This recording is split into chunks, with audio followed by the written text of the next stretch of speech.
So there's a lot of cool characters in One Punch Man, but also a lot of them are mysterious and we know next to nothing about them, especially their backstories. So that's what I want to talk about in this video. Like, I guess the most popular mysterious characters that we definitely don't know their backstories yet. I actually made a poll about this recently and Blast was #1. No surprise. I mean, he is Blast after all. But Watchdog Man was kind of a close second. And that makes sense because he's equally as mysterious as he is popular.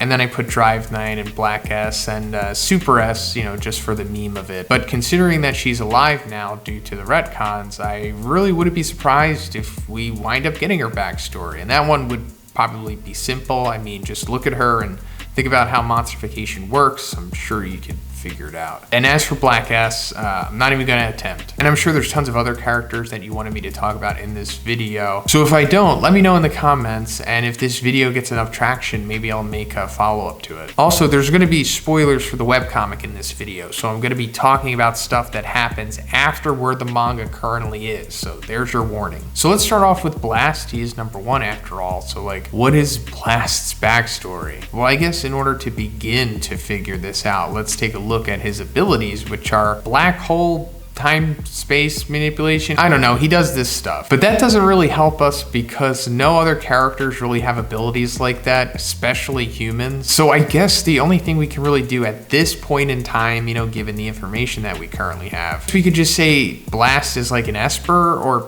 an Esper adjacent or something like that, which would mean he was born with his abilities, which given how the One Punch Man world works, you know, isn't too much of a stretch. So he could be like some kind of similar Esper powerhouse to like Tatsumaki, like he was born just how she was, but I guess he went down a different path of power development than she did. Also, you know, I've said it ad nauseum, but in the encyclopedia, Fubuki, or her pseudonym Miss F, says that Blast is an Esper. So that may or may not be the truth, or maybe it's like partly the truth. And also, since Blast is one of the oldest S-Class heroes, most of his hero career took place before the Hero Association was a thing. And that also goes into him saying that being a hero is like a hobby to him. So I guess we could say that Blast's backstory is that he was born like some kind of Esper, something like that, kind of like Tatsumaki. And as monsters got more and more prevalent, like as time went on, I guess he decided to use his powers to take the monsters out. And that was kind of like his hobby, which is essentially the same as Saitama's backstory, except without the inherent power. Now, Blast also said that he had a proper job, which of course we still don't know what that is or what it was. So that plays into it. And also how he knows Sitch, or how Sitch knows him, and how Blast was approached even in the first place to join the Hero Association, which I guess would link the two. Also, when did Blast first discover the cubes, and like what was his first interaction with Godlike? And one of the biggest questions, who is Blue's mom?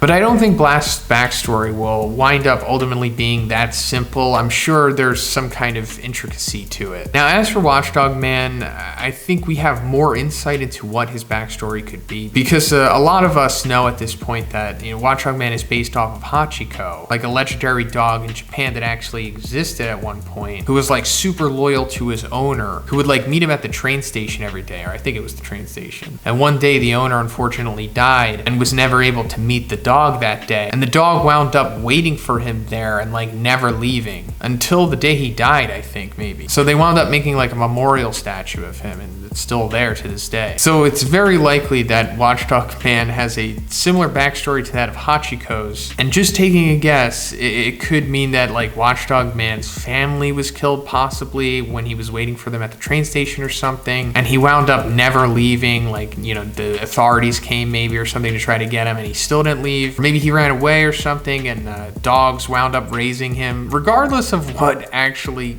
winds up happening with his backstory, I think dogs raising him is going to be a part of it, because, you know, the way that he is, and also the suit that he wears, that could play into it too. Like maybe it's something that his mom gave him or one of his other family members. Could be similar to like Senor Pink's backstory in One Piece. But I don't know why he's so freakishly strong. It could play into like the dogs raising him maybe, or it could play into him possibly you know, achieving monsterization slowly, or some kind of pseudo monsterization, kind of like Garo. Also, if you're wondering, like, are we ever going to find this out anytime soon?